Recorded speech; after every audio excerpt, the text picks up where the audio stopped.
Boa noite, igreja. Graça e a paz do Senhor esteja sobre a tua vida.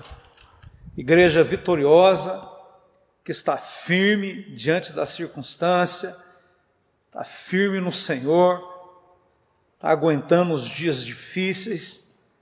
A palavra que eu tenho para você, continue firme. Essa é a minha oração. Tenho pedido para Deus nos dar suporte na nossa parte emocional, para que nós possamos vencer esses dias e não permitir que nenhum dano aconteça na nossa parte emocional. Esse culto não está sendo presencial, nós estamos ministrando aqui essa live e queremos que entre no coração a palavra que Deus tem para você, que você seja ricamente abençoado. Esse é o desejo no meu coração. Amém? Eu quero compartilhar com vocês uma palavra que Deus colocou no meu coração diante de todas estas circunstâncias que nós estamos vivendo. Está lá no livro de João, capítulo 6, no Evangelho de João, capítulo 6, versículo 66 em diante. A palavra que Deus colocou no meu coração nesses dias de dificuldade. Diz assim a palavra do Senhor: à vista disto, muitos dos seus discípulos o abandonaram e já não andavam com ele. Então, no verso 67, então perguntou Jesus aos 12: porventura quereis também vós, outros, retirar-vos?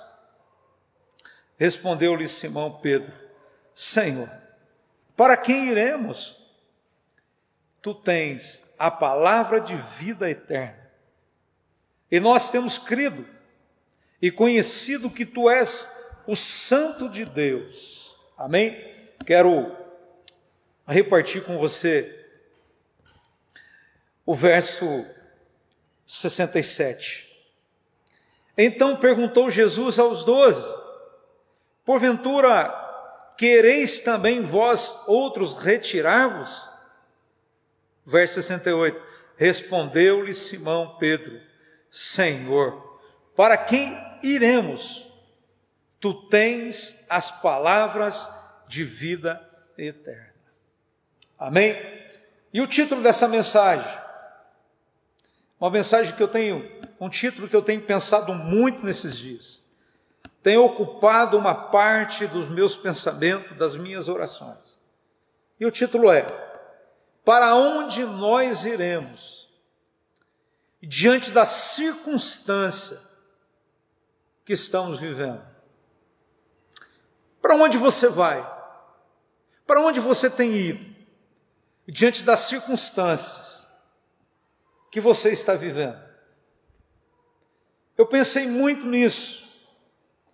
Algumas pessoas, elas estão desesperadas, algumas pessoas estão sem esperança, algumas pessoas estão apavoradas. Interessante, né? Agora estão apavoradas. Quando viram tantas coisas erradas acontecendo, pessoas escarnecendo de Jesus, fazendo filme onde Jesus se apresenta como um gay, colocando num carnaval Satanás vencendo Jesus, e agora diante de uma circunstância tão adversa, algumas pessoas estão morrendo de medo. Quero dizer para vocês, não é tempo mais para nós ficarmos presos nas coisas que já passaram. Já passou. O segredo agora é nós nos portarmos da maneira correta. Agora nós precisamos, queridos, ser igreja. Precisamos entender que somos povo de Deus. É tempo de nós voltarmos à comunhão com Deus, a ter intimidade com Deus. Esse é o tempo, querido. Esse é o tempo que Deus está separando para mim e para você, voltarmos a ter intimidade. Interessante que eu preguei muito isso há tempos atrás, sobre a intimidade com Deus. E agora nós estamos tendo a oportunidade de termos esse tempo com Deus. Eu não sei quanto tempo vai durar, querido, essa quarentena. Alguns dizem que vai durar mais 15 dias. Eu não sei. Eu sei que meu coração precisa estar firme em Deus. Por isso, mais uma vez eu te pergunto, para onde nós iremos diante das circunstâncias que nós estamos vivendo? Você tem algumas opções. Você pode entrar dentro de um poço, de um poço de sentimento, de amargura. Você pode entrar em depressão. Mas a palavra que eu tenho para você nessa noite, o lugar que nós precisamos estar, é aonde Deus está. E o título dessa mensagem, ela veio assim no meu coração, diante do sentimento que nós temos vivido e passado. Eu quero compartilhar com vocês aquilo que Deus colocou no meu coração. Essas palavras que foram faladas, que Jesus falou com Pedro, essa pergunta, na verdade, que Jesus falou com seus discípulos, nós vimos que Pedro, ele respondeu essa pergunta de uma forma muito sucinta, muito firme, na convicção que ele tinha em quem era Jesus. Jesus estava ali com seus discípulos, e não eram só os 12, momentos antes, eram mais, mas diante do aperto que Jesus deu aos seus discípulos, muitos o abandonaram. E Jesus, vendo que os discípulos tinham ido embora e que tinha permanecido somente aqueles 12, então Jesus dá mais uma apertada, dá mais uma sondada no coração daqueles discípulos e faz essa pergunta: vocês não querem também ir embora? Vocês não querem fazer como a maioria fez? Vocês não querem voltar à velha vida que vocês estavam vivendo? Porém, Pedro, ele responde de uma maneira diferente. Ele diz: para onde nós vamos? Se só tu tem a palavra de vida eterna. Somente o Senhor é que tem tudo aquilo que nós precisamos para a nossa vida. Era isso que Pedro estava falando. A multidão que estava com Jesus há alguns momentos antes disso, elas estavam seguindo Jesus também. Mas seguiam a Jesus porque Jesus alimentava elas com pães. Há muitas pessoas seguindo Jesus por aquilo que Jesus pode fazer, pelo pão que Jesus pode dar, porque Jesus é o pão da vida. Ele é o nosso alimento mesmo.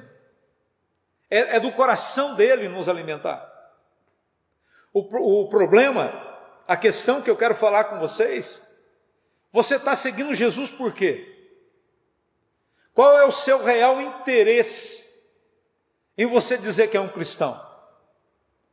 Enquanto as coisas estão boas, enquanto há pão em abundância, você acha Jesus maravilhoso. Ser cristão é muito bom. Porém, há momento na nossa vida que não basta você seguir Jesus somente pelo pão, pelo alimento, por aquilo que Ele pode te dar. Mas você vai seguir Jesus pela razão correta. Ele é o pão da vida. Ele é o teu Salvador.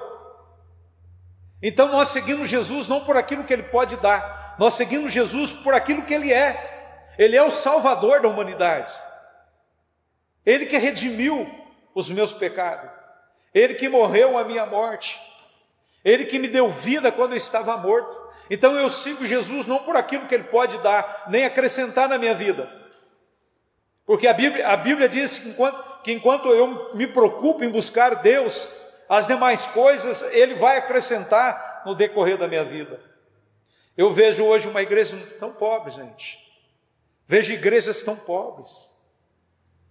Se Deus não faz aquilo que as pessoas querem, eles ficam tristes com Deus. Irmão, se você tem seguido Jesus somente por aquilo que Ele pode dar, eu quero dizer para você com muita certeza que eu vou te dizer, você não vai chegar muito longe em Deus. Certamente a tua caminhada, ela ficará vazia. Você cairá no meio do caminho.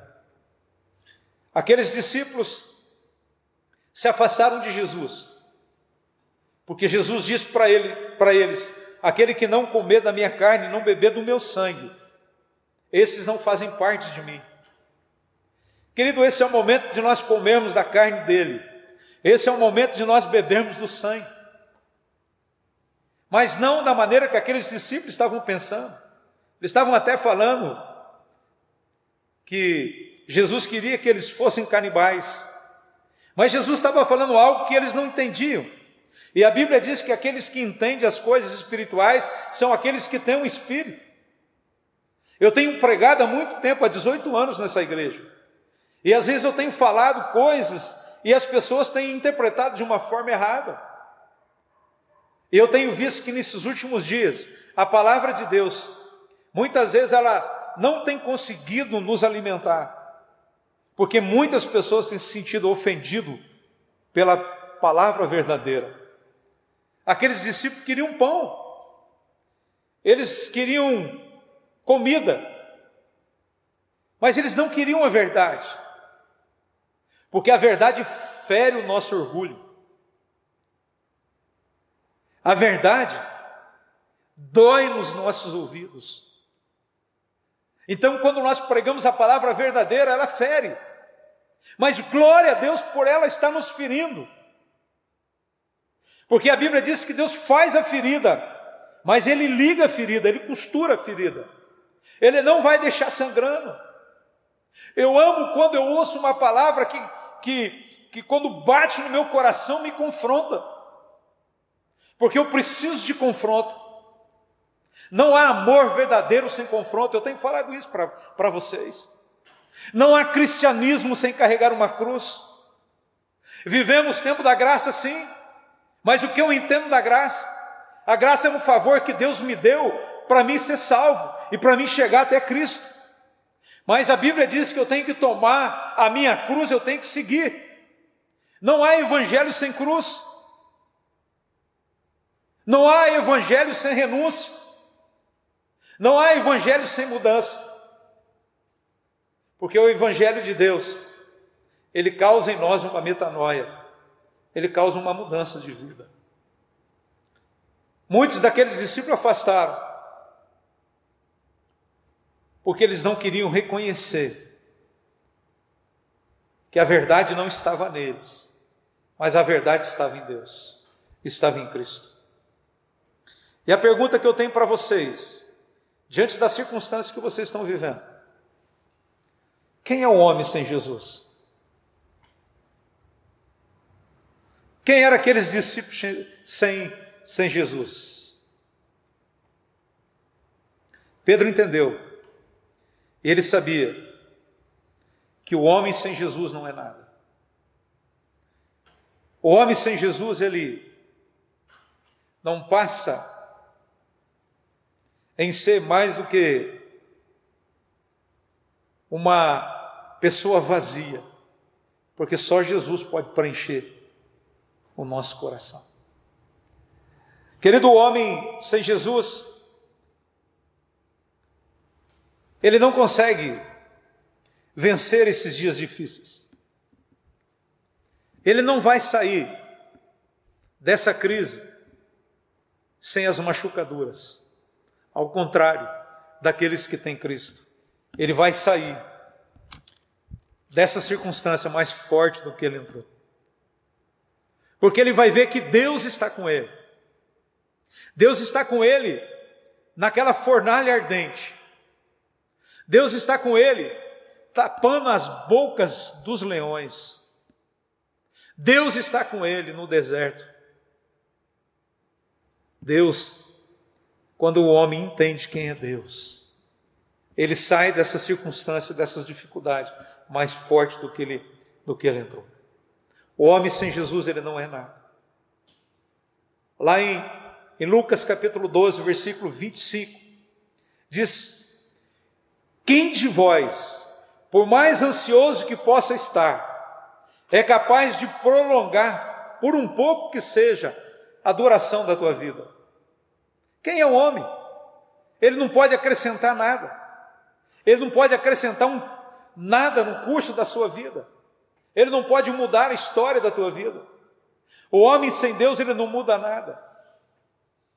O homem sem Deus, ele não pode acrescentar um dia. Nós vemos as pessoas hoje se preparando para viver mais. Aí de repente vem um vírus desse e acaba com todos os projetos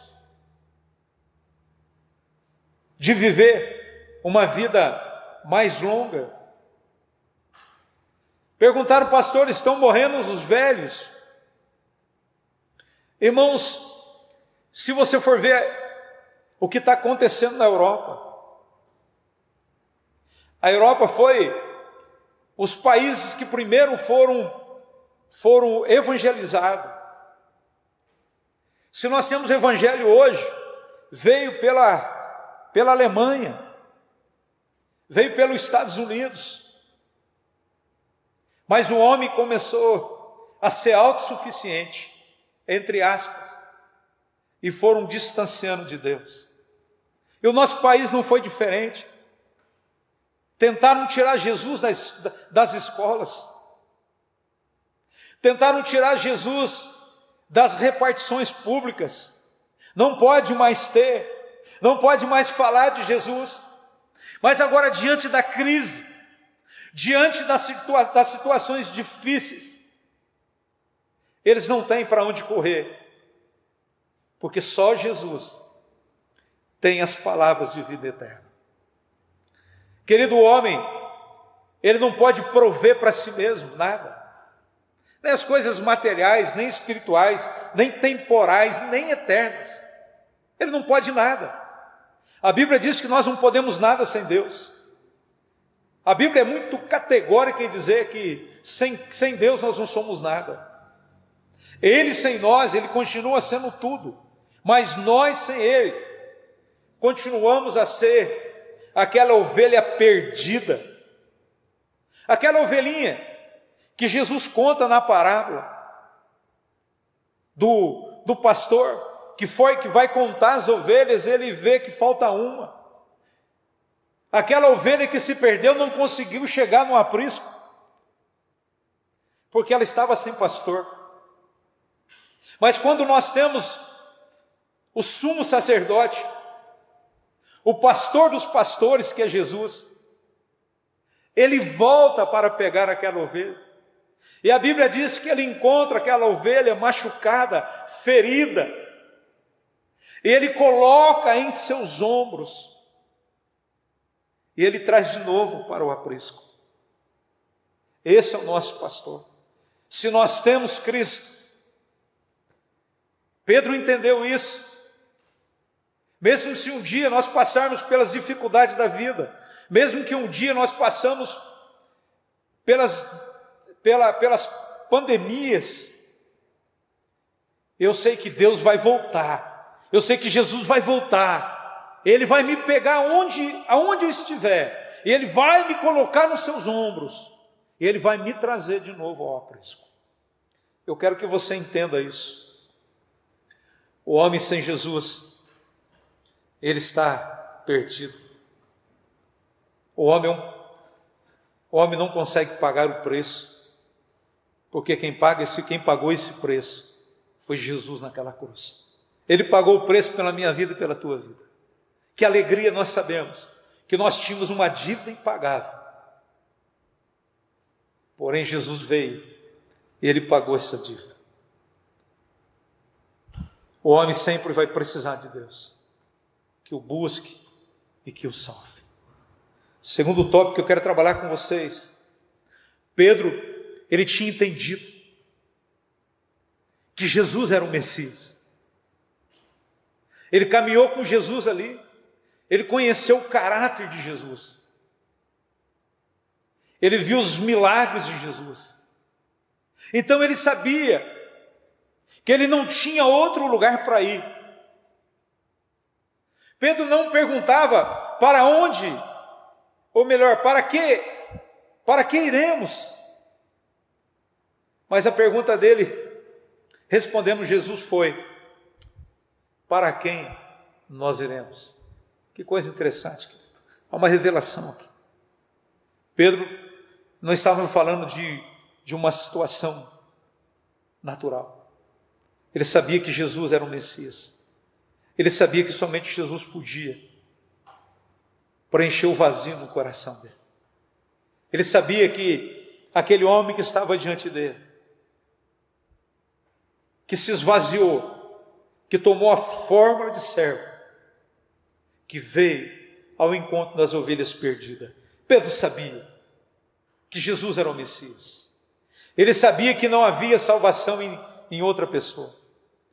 Ele sabia que ninguém poderia salvá-lo. Hoje eu vejo muitas pessoas confiando em uma religião. E algumas igrejas que dizem: olha, vem para cá que somente aqui tem a salvação. A salvação não está numa igreja. A salvação não está em dogmas. A salvação está em Cristo. É necessário, sim, nós temos um lugar para congregar. Jesus disse isso, que nós precisávamos ter esse tempo junto. Por isso que a palavra de Deus diz que não é para deixarmos de congregar, como é costume de alguns. Tudo isso é importante a igreja física, aonde nós nos reunimos, ouvimos a palavra. Mas eu quero dizer para você que a igreja não tem poder de salvação. Dogmas não têm poder de te salvar. Talvez você ache que você é uma pessoa boa, que não precisa de nada.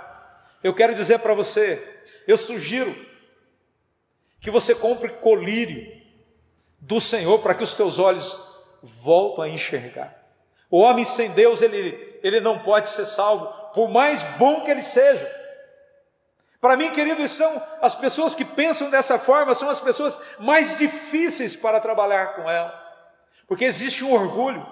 Ela pensa: eu sou boa, eu não faço mal para ninguém. Irmãos, eu quero dizer para você que isso é bom, mas não pode te salvar. Não tem outro substituto para te salvar. Não tem. O único que pode te salvar chama Jesus Cristo de Nazaré. Querido, terceira parte que eu quero trabalhar com vocês. Pedro, ele conhecia as qualidades de Jesus. Eles sabiam que Jesus era a fonte. Ele sabia que Jesus é um modelo. Querido, nós precisamos ter isso no nosso coração. Nós precisamos ter Jesus como o nosso modelo. Ele é o modelo de vida.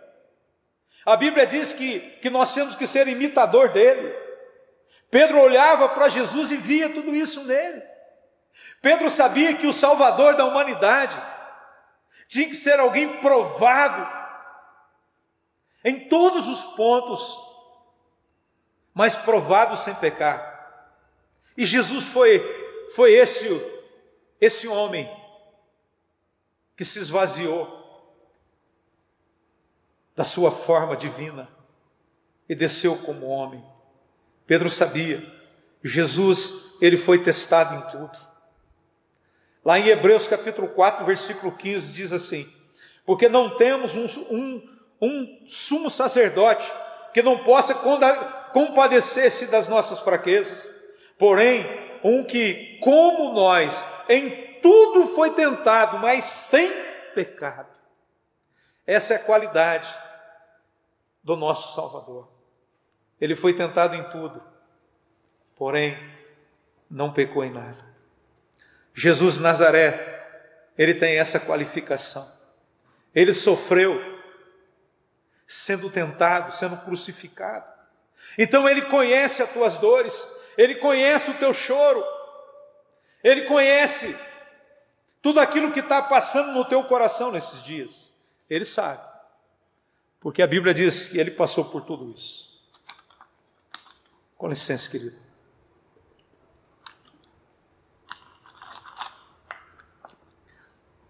Satanás, ele sabia que Jesus seria o enviado de Deus. Ele sabia que Jesus tinha um propósito de salvar a humanidade. Por isso ele tenta Jesus com fome.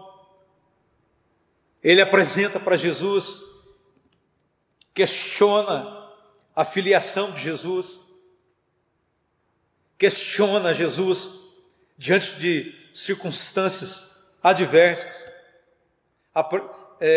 Ele apresenta para Jesus o reino dele, pergunta para Jesus se Jesus era mesmo filho de Deus, que fizesse as pedras transformarem em pão. Porém Jesus diz: nem só de pão viverá o homem, mas de toda palavra que procede da boca de Deus. Ah, meu irmão, como eu tiro isso do meu coração. Não é as notícias que vão mudar o meu coração. Não é as más notícias que vão me tirar do propósito que eu tenho em Deus. Não é a situação que nós estamos vivendo que vai me fazer mudar de convicção. Jesus não mudou. Ele arrebenta Satanás pela palavra. Satanás disse: se Jesus o adorasse, ele entregaria o reino dele para Jesus. Satanás queria dar uma coroa antecipada para Jesus. Mas eu quero dizer para você que Jesus, ele não estava esperando uma coroa de um homem, porque ele sabia, se ele vencesse, ele sabia que ele iria vencer, e ele sabia que quando ele vencesse, Deus colocaria uma coroa na cabeça dele.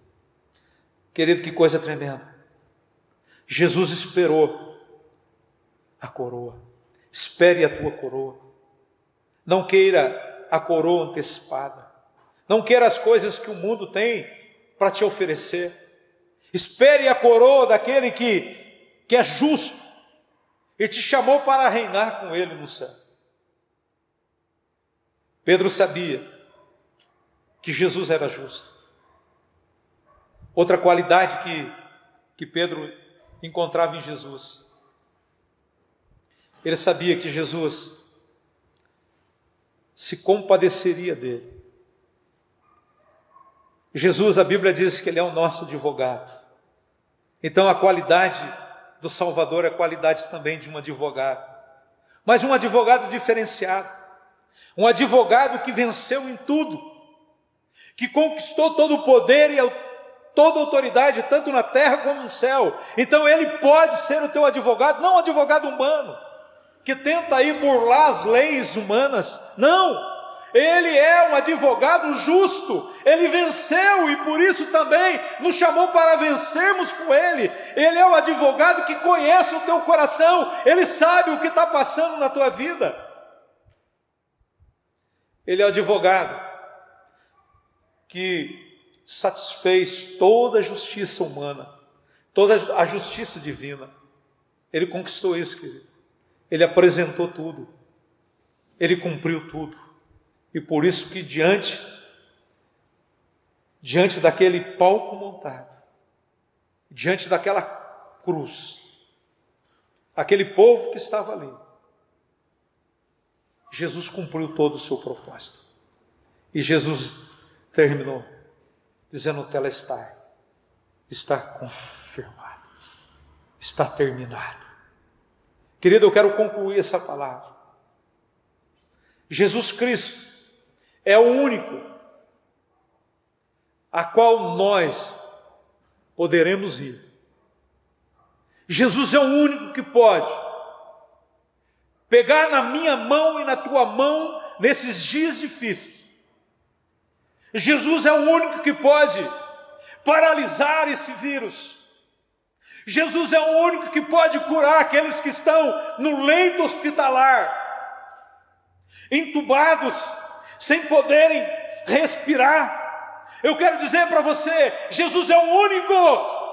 Eu ouvi um testemunho de uma mulher que foi curada, e a televisão ali falando, olha como que você foi curada, querendo dizer que foi um remédio. Ela diz, olha, eu quero dizer para vocês, eu fui curada porque Jesus me curou, a minha família estava de joelho dobrado, eles oraram por mim. Então vocês estão olhando para um milagre. Quando você vai até Jesus, você vai até o milagre.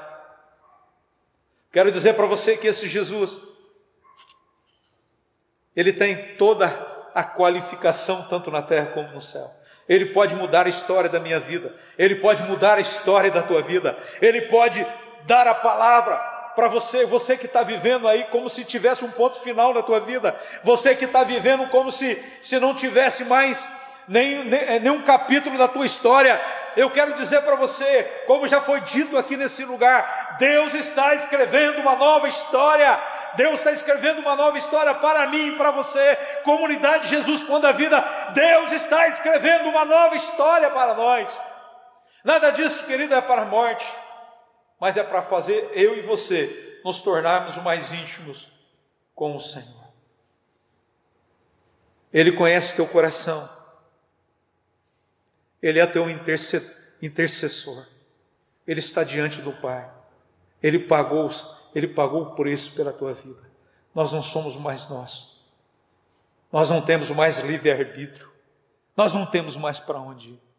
O dia que você conhece Jesus e o recebe como teu Senhor e Salvador, você perde o teu livre-arbítrio. Querido, o crente não tem mais livre-arbítrio. O dia que você recebe Jesus, você não tem mais livre-arbítrio nenhum. A partir de agora, querido, o teu coração é dele, a tua vida é dele, a tua casa é dele, tudo que você tem é dele. Ele só dá para você administrar. Querido, pegue essa palavra, traga no teu coração e que ela frutifique cada dia mais, e você cada dia mais se torne mais firmes em Deus. Mesmo quando vier as más notícias, a Bíblia diz que o teu coração não vai ter medo. Querido, nós estamos talvez passando as maiores dificuldades. Eu nunca vi, nos meus 57 anos, eu nunca vi algo dessa maneira. Eu nunca vi o coração dos seres humanos tão derretido. Quando nós ouvimos o que está acontecendo fora do Brasil, as pessoas estão desesperadas. Mas aqueles que têm Jesus, aquele que sabe escolher como Pedro escolheu, esses têm um coração firme. Nós não temos para onde ir. Nós não temos para onde correr. Nós só temos um lugar para ir. É no esconderijo do Altíssimo. Quero orar com você. Pai, Tu és o Deus que pode todas as coisas. O Senhor nos deu Jesus. Ele é a expressão do Teu amor. Porque a Tua palavra diz que o Senhor nos amou de tal maneira que deu aquilo que o Senhor tinha de melhor para nós.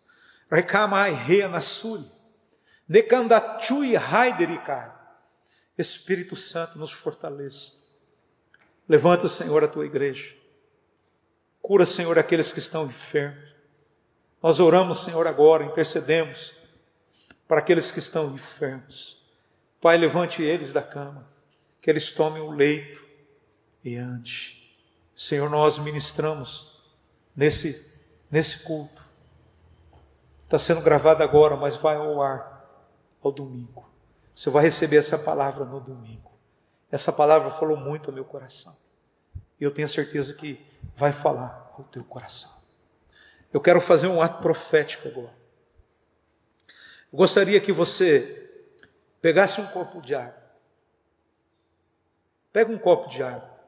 Vou dar 2 minutos para você fazer isso. Você vai pegar esse copo de água. Amém? Vou esperar que você pegue ele. Enquanto isso, vocês estejam firmes. Amém?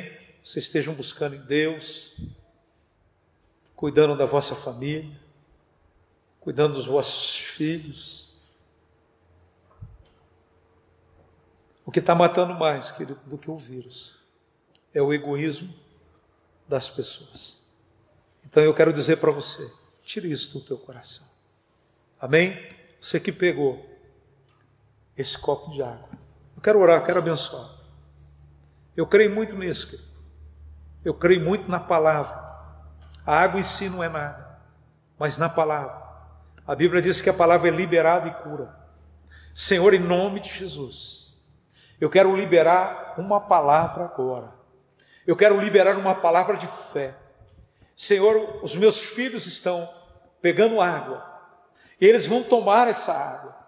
Nós te pedimos, Senhor, assim como o Senhor enviava um anjo no tanque de Betesda e agitava aquelas águas, e as pessoas que entravam naquela água eram curadas. Eu creio na tua palavra. Então, Senhor, eu quero agora te pedir que esse mesmo anjo agite as águas paradas, e que quando, Senhor, os meus filhos tomarem essas águas, eles serão curados, eles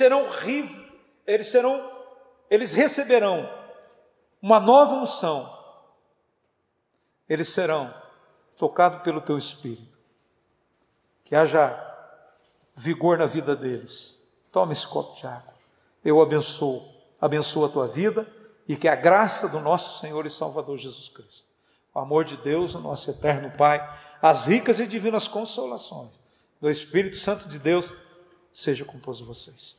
Continua orando pela minha vida, pela vida dos pastores. Nós estamos aqui, querido, buscando em Deus. Amém? Shalom, shalom. Boa noite, Deus te abençoe.